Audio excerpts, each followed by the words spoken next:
engeri gye tusobola okuwabulamu abantu abafumbo nga balinamu ebikolwa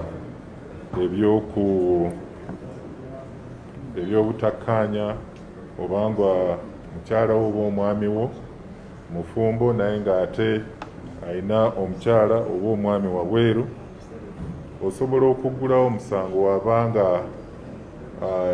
yasigula omukyala omufumbo ow'empeta n'atandika okubeera naye nga tebannaba kwawukana na musajja, bakuyita ogwo omusango gubeera gwa kudduka na mukamusajja, oba n'odduka ne mukamusajja mu hoteeri n'omalayo wiiki nnamba, kati awo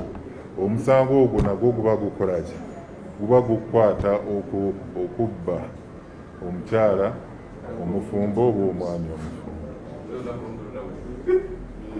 Naye bino ebyasimanye dakiika 30 nedda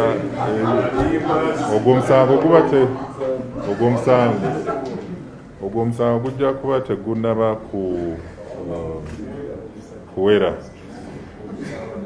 Mpozzi ne wansi w'etteeka erikukusa abantu oli asobola okuvunaanibwa wabanga mukyalawo oba omwami wo omuntu eyamukukusizza muntu wa kitiibwa obanga alina amaanyi, oluusi nga maneja owa kampuni gy'akoleramu nga akozesa obwa maneja bwe okukulusanya oba okwegadanga ne mukyalawo, ogwo nagwo omusango abafumbo bayinza okuyitira awo. Oba oba olaba nti enneeyisa ya mukyalawo oba omwami we ey'okwegadanga erina engeri gyekukosaamu mu birowoozo kye bayitanga psychological oba emotional torture, era nakyo osobola okugenda ku poliisi ne balyoka baggulawo